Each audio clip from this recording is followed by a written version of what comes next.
السلام عليكم ورحمة الله تعالى وبركاته إلى كل من يريد علاج هاشيموتو بالمجاني. الحلقة الثالثة. هذه المرحلة مهمة جدا. بعدما عرفنا المسموحات وعرفنا الممنوعات، لابد من اتباع المسموحات لمدة لا تقل عن 6 أسابيع. 6 أسابيع معناها شهر ونصف وأنت تتبع إلا المسموحات. عارف بأنها صعبة، وهذا هو طريق العلاج. إلى كل من أراد علاج مجاني، اتباع هذه الطريقة 6 أسابيع.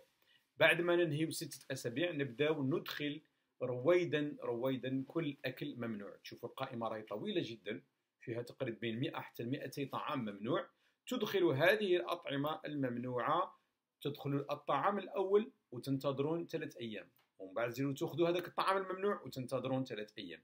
كل أسبوع عندنا طعام واحد وفريد ندخله في نظامنا، ونشوفوا كل الأعراض اللي كنا نشتكي منها نراقبوها مع إدخالنا لهذا العنصر الممنوع.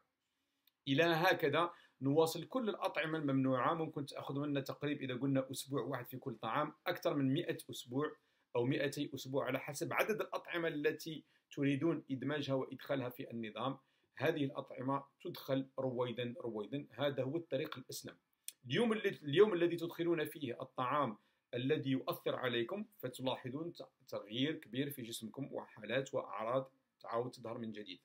إذا ظهرت هذه الأعراض فهو دليل على أن هذا العنصر الذي أدمج مؤخرا هو من سبب وأسباب هاشيموتو عندكم. إذا حذاري ثم حذاري.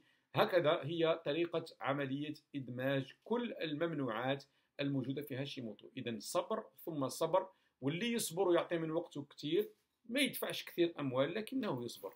هذه الطريقة التي أقدر نعاونكم بها، لأنكم طلبتوا العلاج المجاني. ها هو المجاني للجميع.